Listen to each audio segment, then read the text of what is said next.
क्योंकि कई बीमार लोग भी यात्रा शुरू कर देते हैं, घर में कोई और नहीं करने वाला होता है तो आप करते हैं। रास्ते में तबीयत खराब होती है, किसी किसी के तो प्राण भी निकल जाते हैं रास्ते में। दरबार उनको पुणे से प्राणदान देता है और पुणे से जिंदा करके वापस दरबार लाता है।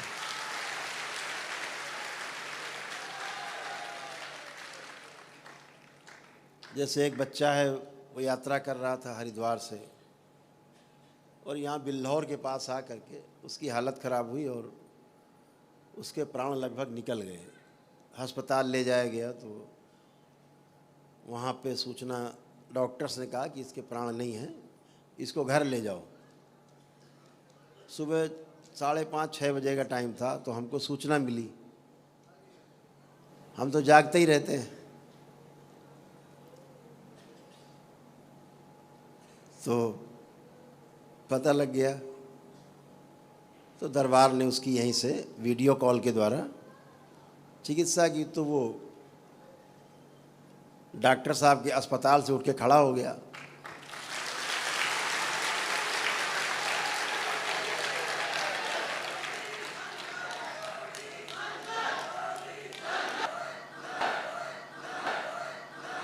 तो चिकित्सा की तो वो है, होता क्या है, एक अवस्था है जिसे हम प्राण निकलना कहते हैं।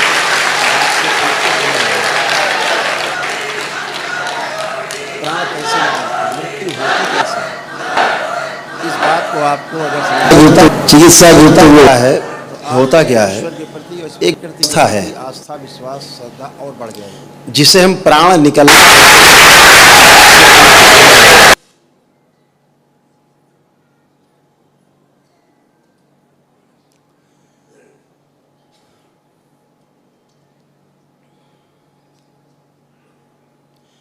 शरीर में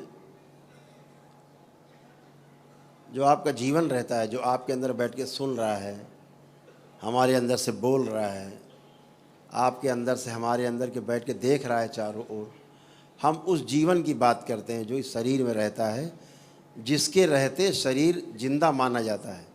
जब वो निकल जाता है तो इसे मृत मान लेते हैं, मिट्टी का मान लेते हैं कि बेकार हो गया, जला देना चाहिए, रहने वाला चला गया, अब ये घर बेकार हो गया है, इसलिए चला गया है, छोड़ के नहीं गया है। घर बेकार हो गया है, घर इस लायक नहीं बचा कि रहा जा सके, इसलिए वह जीवन इस शरीर को छोड़ देता है। तो जब वह जीवन शरीर को छोड़ता है तो बाहर निकल जाता है, लेकिन उस जीवन के और शरीर के बीच में कुछ ऐसी चीज़ें होती हैं जो जीवन को और शरीर को बांधे रखती हैं, एक साथ जोड़ के रखती हैं। जैसे कोई आपने चित्र लगाया हो दीवार पे, पीछे ग्लू लगा के, लेई लगा के, कोई चिपकने वाली चीज़, वो कमज़ोर पड़ जाए तो दीवार छोड़ देगा, चित्र अलग हो जाएगा। ऐसे तो उनके बीच में जो बना के रखने वाली, चिपका के रखने वाली चीज़ है, दीवार को और चित्र को, यानी शरीर को और जीवन को, वो कुछ चीज़ें होती हैं। उनमें वायु भी, वायु का एक बड़ा स्थान है, बहुत बड़ा स्थान है। आपको भोजन न मिले 6 महीना आप जिंदा रहोगे, आपको पानी न मिले 10-15 दिन तो भी आप जिंदा रहोगे, लेकिन अगर आपको वायु न मिले 5 मिनट तो काम खत्म। 3 मिनट न मिले, 5 मिनट तो बहुत होता है। तो वायु सबसे ज़्यादा महत्वपूर्ण है। तो शरीर में सब कुछ रहता, हाड़ मांस रहता है, जल की मात्रा रहती है, सब कुछ रहता है, लेकिन वायु जब शरीर स्थान से छोड़ती है तो वायु 5 प्रकार की होती है। 5 प्रकार की वायु होती है। जब जीवन शरीर छोड़ दिया होता है, छोड़ रहा होता है, बाहर निकलता है, तो सबसे पहले जो शरीर के अंदर से बाहर निकलने वाली जो वायु है उसका नाम है समान वायु। 5 प्रकार की वायु हैं: समान वायु, प्राण वायु, उदान वायु और व्यान वायु, ऐसे करके 5 वायु हैं, प्राण वायु। तो जब पहली वायु निकलती है तो पहली वायु का जो नाम है वो समान वायु है। वो शरीर से सबसे पहले छूटती है, बाहर निकल जाती। समान वायु का काम है जितने भी अंग पूरे शरीर में हैं,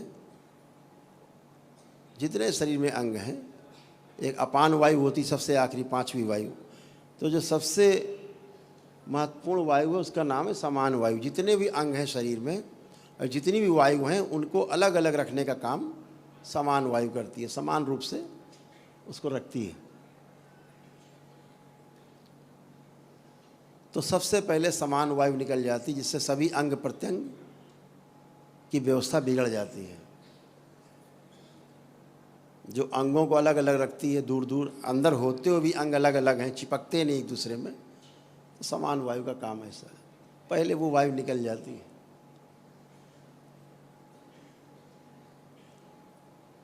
धीरे धीरे निकल जाती है, आधे पौन घंटे में निकल जाती है। उसके बाद जो वायु निकलती शरीर से बाहर, उसका नाम है प्राणवायु। ठीक है, प्राणवायु बाहर निकल गई।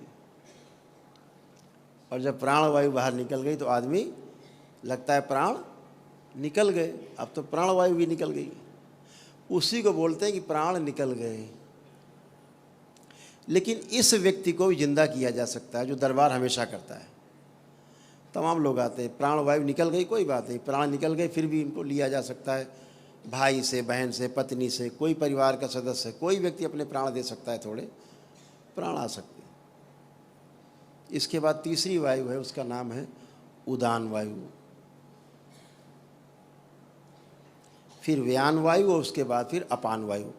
तो जो उदान वायु है, अगर प्राण वायु पूरी निकल गई और उदान वायु भी निकल गई 25%, तो उसे दोबारा जिंदा किया जा सकता है तत्काल। लेकिन अगर उदान वायु भी निकल गई बाहर, उसको निकलने में भी करीब 2-3 घंटे का समय, अगर वो निकल गई तो फिर आदमी को जिंदा करना मुश्किल होता है। उसके लिए फिर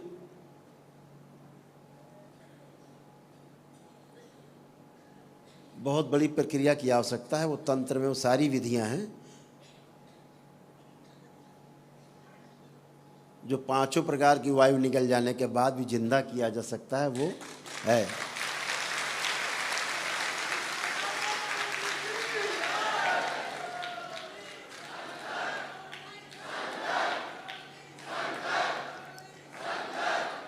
तंत्र में ये सब व्यवस्था है, क्योंकि ये शिव की व्यवस्था है बनाई हुई। सृजन और संहार दोनों हाथ शिव के हैं, एक हाथ में सृजन है, एक हाथ में संहार है, दोनों ही शिव के पास है, इसलिए संभव है। ये तंत्र की विशेष विधियों से होता है। जैसे कहानी है, सत्य कहानी है, एक बादशाह था, उसने पूरे अपने लिखा है चरित्र में, स्वयं की लिखी पुस्तक है उसकी, उसने स्वयं लिखा है कि एक बार एक व्यक्ति आया, वो बंगाली था, और उसके राज्य में उसने कहा कि मैं खानसामा हूँ, शेफ़, और बहुत अच्छा खाना बनाता हूँ, मेरा खाना अगर आप खाएंगे तो बनाया हुआ तो आपको अच्छा लगेगा। तो उस बादशाह ने कहा कि मेरे ख्याल से जहांगीर का शायद नाम आता है। तो उस बादशाह ने कहा कि ठीक, इनको देखा जाए। तो उसने एक बना करके खाना, सब्जी वब्जी बना खिलाई, तो बादशाह को इतना पसंद आया, उसने कहा अरे इतना सुंदर और इतना अच्छा बनाने वाला खाना हमने पहली बार देखा, इतना अच्छा भोजन पहली बार किया। तो उसको बादशाह ने अपने रख लिया किचन में, रोज़ बढ़िया बढ़िया व्यंजन बनाकर खिलाता था। फिर जो वहाँ का मुख्य खानसामा था, जो मुख्य रसोइया, उसको बादशाह ने हटा दिया और उसको मुख्य रसोइया बना दिया, बंगाली दादा को। अब बंगाली मोशाय जो थे, वो बाबू मोशाय, वो मुखिया हो गए किचन के, और पहले वाला क्यों चुप बैठेगा, उसकी कुर्सी छीनी। उसने कहा ये करता क्या है, बनाता क्या है, छुपा के लाता है, छुपा के बनाता है, करता क्या है। कहा इसका पीछा करो। अपने लगाए कुछ उसने दाएं बाएं वाले, खुद भी लगा। तो एक दिन उसने देखा कि प्रातः काल वो ब्रह्म मुहूर्त में जाता था,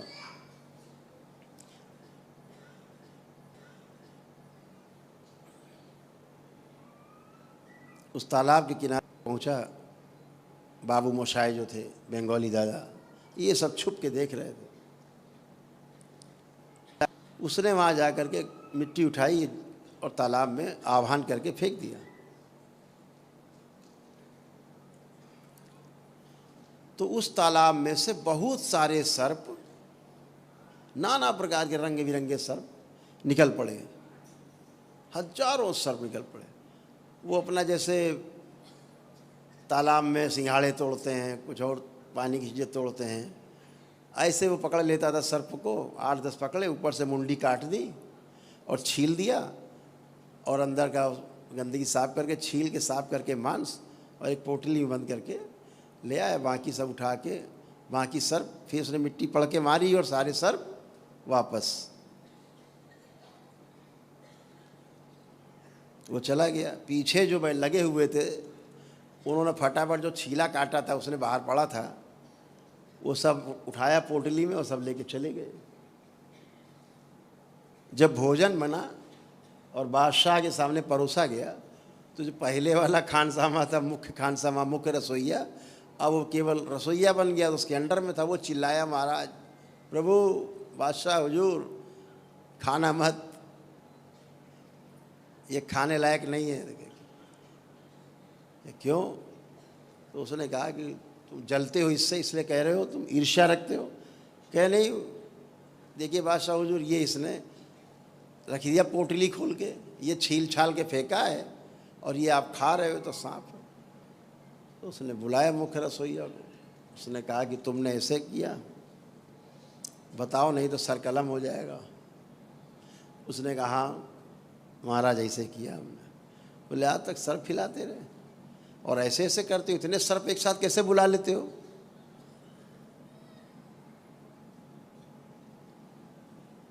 उसने कहा महाराज, विद्या हमारे पास है, हम तो किसी भी सर्प को बुला ले सकते हैं, विद्या है। तो उसने कहा अच्छा, तुम एक ही तुम्हारी कंडीशन है तुम्हारे प्राण छोड़ने की, कि अब तुम मेरे सामने सब ये करोगे। क्या क्या कर सकते हो? उसने सब बताया। तो उसने कहा सबसे बड़ा सर्प बुला के दिखाओ, जो दुनिया में सर्पों का राजा हो, ऐसा दिखाओ। तो उसने कहा महाराज, उसको बुलाना, हमारी जान चली जाएगी, हम मर जाएंगे। बोला मर तो वैसे भी जाओगे तुम, जब नहीं दिखाओगे। दिखाओगे तो हो सकता है जिंदा भी रहो।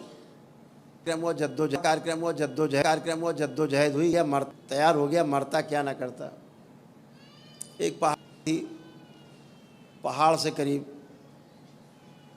500 मीटर 700 मीटर दूर उसने गड्ढे खुदवाए, बड़े बड़े नाला जैसा गड्ढा खुदवाया, खूब गहरा, पहाड़ तक। और सभी सभा लगी और जनता जनार्दन इकट्ठी हुई। तो उसने कहा हम आपको सर्प दिखाते हैं। तो जब उसने आवाहन किया तो तमाम प्रकार के सर्प आते थे, जाते थे, आते थे, जाते थे, आते थे, जाते थे, वापस पहाड़ों की तरफ आते थे, चले जाते थे। हजारों प्रकार के सर्प देखे। तो उसने कहा इन सर्पों का राजा भी तो दिखाओ। उसने कहा महाराज ये छोड़ दिया जाए। कहा नहीं, दिखाना पड़ेगा। तो उसने कहा बंगाली दादा ने कि एक शर्त है, क्योंकि हम मर जाएंगे पक्का है। वो आया और हम मरे, ये पक्का है। क्योंकि जो हुआ ये था कि जो नाली खोदी गई थी उसमें दूध भर दिया गया था, खूब पूरा दूध से लबालब भर दिया गया था। उसने कहा था दूध भरा होना चाहिए इसमें, और कुछ खील होती है, दीपावली में प्रयोग की जाती, धान की खील बनती है, वो डाली गई थी।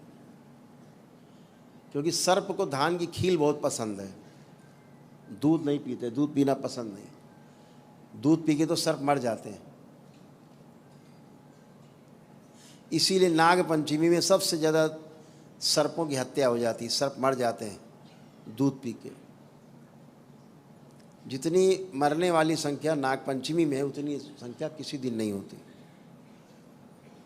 तो क्या हुआ कि वो आखिरी में मरता क्या ना करता, तो उसने बादशाह से कहा कि एक शर्त है, तो हम उस सर्प के राजा को बुला सकते हैं, क्योंकि हम तो मर जाएंगे।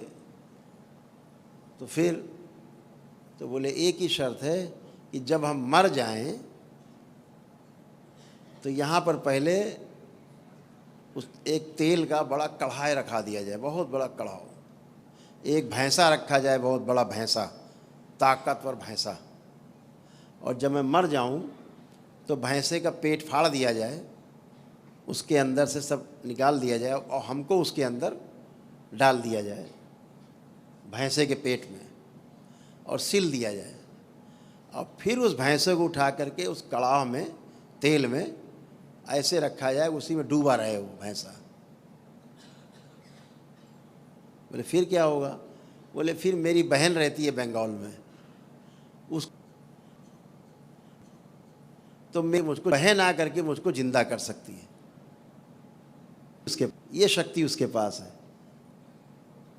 हम भी कर सकते हैं। बोला, उसने कहा कि हम भी कर सकते हैं जिंदा, लेकिन हम तो मर ही जाएंगे, तो अब जिंदा कैसे करेंगे? तो मेरी बहन कर सकती है। पता लिखाया, व्यवस्था की गई। तो उसने आह्वान किया तो सामने से पहाड़ जो है में दरार पड़ी, पहाड़ में फटा थोड़ा सा, और उसके बीच से एक सर्प निकला, बहुत मोटा ताज़ा सर्प। और उस सर्प के ऊपर एक छोटा सा सर्प बैठा हुआ था, यानी वो चल नहीं रहा था। उस सर्प के 3 फन थे, 3 फन का सर्प जो बैठा हुआ था। और जिस सर्प बैठा हुआ था, उस सर्प चल रहा था, वो केवल बैठा था उस पर कुंडली लगाए। और जैसे उसने आकर के दूध में फुफकार मारी, क्योंकि वो दूध में ही खड़ा था, दूध में कमर तक खड़ा हुआ था, और जैसे दूध में फुफकार मारी, दूध खौला और वहीं वो काला पड़ गया और उसकी मृत्यु हो गई। ये लिखा हुआ है। तो उसको जैसे उसने कहा था वैसे ही बंद किया गया, भैंसे के पेट में तेल में रखा गया। फिर उसकी बहन आई महीने खाड़ में, 1.5 महीने में वहाँ से, फिर उसने आकर के उसको दोबारा से जिंदा किया। तो विधियाँ तमाम हैं, बहुत विधियाँ हैं। हमारे ऋषि मुनियों ने कुछ छोड़ा नहीं, सब करके डिब्बे में बंद करके दे दिया हम लोगों को। हम लोग डिब्बा ही नहीं खोलना जानते। अब डिब्बा ही नहीं खोलना जानते तो क्या जानोगे? तो ऐसी ऐसी तंत्र विधियाँ हैं कि, लेकिन विधियाँ हैं। अब अगर सोचते उसको भैंसे के पेट में ना रखा जाता, उसको ना तेल में रखा जाता, तो मर जाता, उसकी बहन भी कुछ नहीं कर सकती थी। तो ऐसे ही जब समान वायु पूरी बाहर हो जाती है, प्राण वायु भी बाहर हो जाती है, यानी प्राण निकल जाते हैं, उसके बाद भी अगर उदान वायु थोड़ी सी 25% तक बाहर निकल जाए, तब भी आदमी को जिंदा रखा जा सकता, किया जा सकता है। अगर उदान वायु पूरी निकल गई, व्यान वायु निकल गई, अपान वायु भी निकल गई, तो फिर उसे जिंदा करना थोड़ा मुश्किल काम है। उसके लिए बहुत बड़ी व्यवस्था है।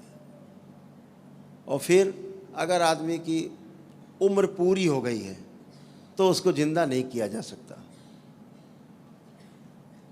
ईश्वर के यहाँ से विधान है, अगर अकाल मृत्यु है तो ही उस पर ये सारी प्रक्रिया की जा सकती। पूछते हैं गुरु जी, सब लोग पूछते हैं गुरु जी, सब लोग पूछते हैं गुरु जी कैसे जिंदा उसका देते, तो हमने आज उसका रहस्य बता दिया आपको। ऐसे जिंदा हो जाता।